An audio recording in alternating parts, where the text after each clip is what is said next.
से कहा कि आज भी तू यही रह जा, कल मैं तुझे रवाना करूंगा। सो ओरिया उस दिन और दूसरे दिन भी यरूशलेम में रहा। और जब दाऊद ने उसे बुलाया तो उसने उसके हज़ूर खाया पिया और उससे उसे बुलाकर मतवाला किया। और शाम को वो बाहर जाकर अपने मालिक के और खादमों के साथ अपने बिस्तर पर सो रहा, पर अपने घर को ना गया। सुबह को दाऊद ने योआब के लिए एक खत लिखा और ओरिया के हाथ भेजा। और उसने खत में ये लिखा कि ओरिया को गुमसान में से सबसे आगे रखना, तुम उसके पास से हट जाना ताकि वो मारा जाए और जान बहा हो। और यूं हुआ कि जब योआब ने उस शहर का मुलाकात कर लिया तो उसने ओरिया को अब ऐसी जगह रखा जहां वो जानता था कि बहादुर मर्द हैं। और उस शहर के लोग निकले और योआब से लड़े, और वो वहां दाऊद के खादमों में से थोड़े से लोग काम आए और हत्ती ओरिया भी मर गया। तब योआब ने आदमी भेजकर जंग का सब हाल दाऊद को बताया। और उसने कासद को ताकीद कर दी कि जब तू बादशाह से जंग का सब हाल अर्ज कर चुके तब अगर ऐसा हो कि बादशाह का गुस्सा आ जाए और वो तुझसे कहने लगे कि तुम लड़ने को शहर के ऐसे नजदीक क्यों चले गए, क्या तुम नहीं जानते थे कि वो दीवार पार से तीर मारेंगे? यबूसत के बेटे अबीमेलेक को किसने मारा? क्या एक औरत ने चक्की का पाट दीवार पार से उसके ऊपर नहीं फेंका कि वो तुम शहर की दीवार के नजदीक क्यों गए? तो फिर तो कहना कि तेरा खादम हत्ती ओरिया भी मर गया है। सुबह कासद चला गया और आकर जिस काम के लिए योआब ने उसे भेजा था वो सब दाऊद को बताया।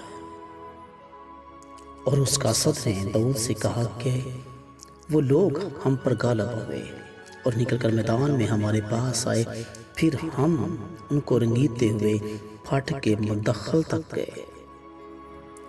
तब तीर अंदाजों ने दीवार पर से तीर खादमों पर चलाकर छोड़ो। सो बादशाह के थोड़े से खादम भी मरे और तेरा खादम हत्ती ओरिया भी मर गया।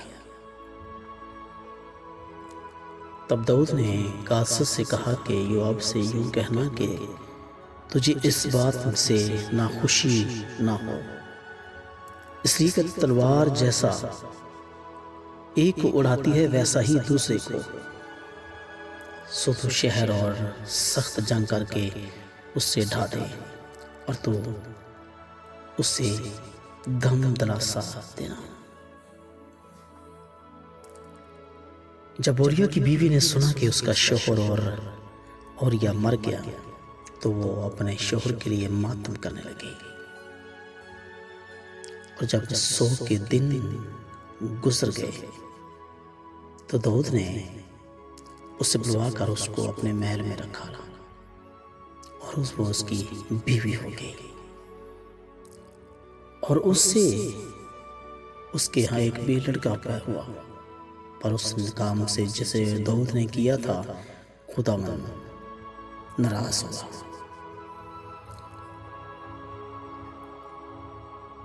और ना खुदावंद ने नाथन को दाऊद के पास भेजा।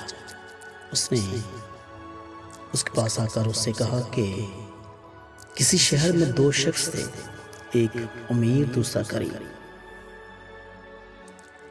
उस अमीर के पास बहुत से रेवड़ और गल्ले थे, पर उस गरीब के पास भेड़ की एक पठिया के सिवा कुछ ना था जिसे उसने खरीद कर पाला था और वो उसके और उसके बाल बच्चों के साथ बड़ी थी।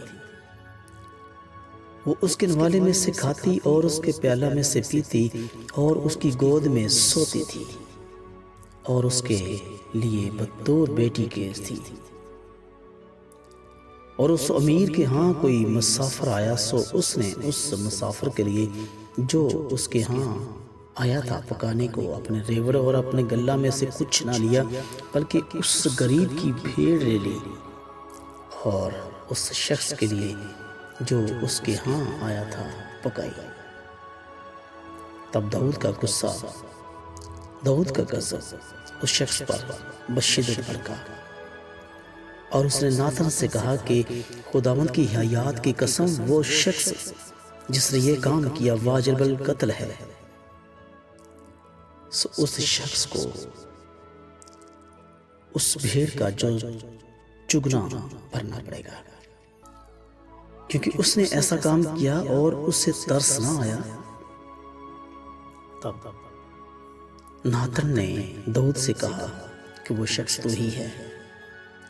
खुदावंद इसराइल का खुदा यूं फरमाता है कि मैंने तुझे मसा करके इसराइल का बादशाह बनाया और मैंने तुझे साउल के हाथ से छुड़ाया और मैंने तेरे आका का घर तुझे दिया और तेरे आका की बीवियां तेरे गोद कर दी और इसराइल और यहूदा का घराना तुझे दिया।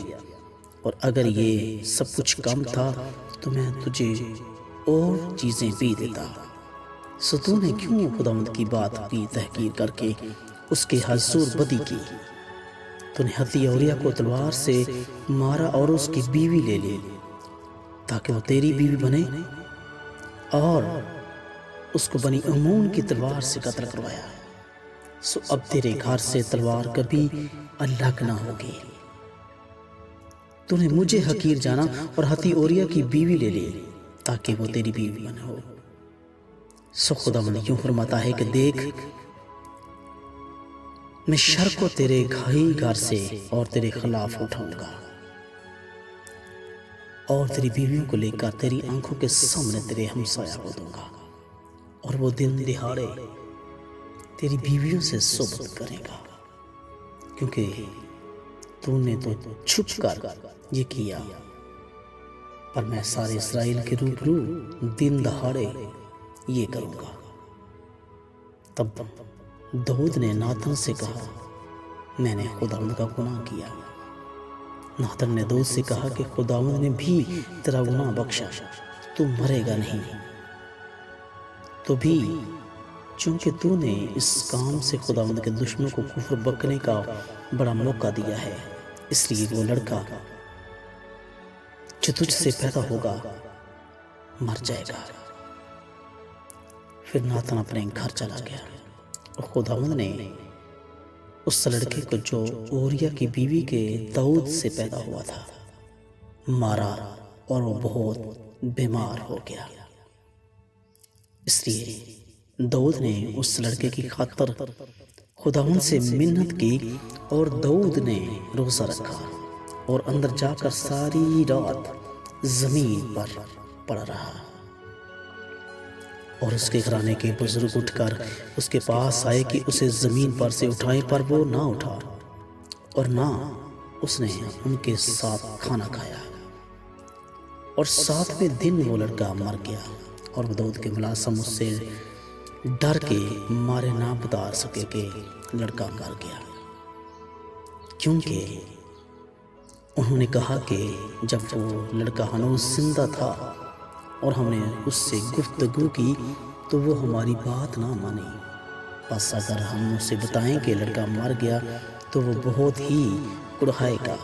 पर जब दाऊद ने अपने मुलाजिमों को आपस में फुसफुसाते देखा तो दाऊद समझ गया कि लड़का मर गया। तब दाऊद ने अपने मुलाजिमों से पूछा कि लड़का मर गया? उन्होंने जवाब दिया, मर गया। तब दाऊद जमीन पर से उठा और गुस्ल करके उसने तेल लगाया और पोशाक बदली और खुदावंद के घर में जाकर सजदा किया। फिर वो अपने घर आया और उसके हुक्म देने पर उन्होंने उसके आगे रोटी रखी और उसने खाई। तब उसके मुलाजिमों ने उससे कहा, ये कैसा काम है जो तूने किया? जब वो लड़का जीता था तो तूने उसके लिए रोज़ा रखा और रोता भी रहा, और जब वो लड़का मर गया तो तूने उठकर रोटी खाई। उसने कहा कि जब तक वो जिंदा था मैंने रोज़ा रखा और मैं रोता रहा, क्योंकि मैंने सोचा कि क्या जाने खुदावन को मुझ पर रहम आ जाए और वो लड़का जीता रहे, और अब तो वो गया। बस मैं किसके लिए रोज़ा रखूं? क्या मिटा सकता हूँ? मैं तो उसके पास जाऊंगा, पर वो मेरे पास नहीं लौटने का।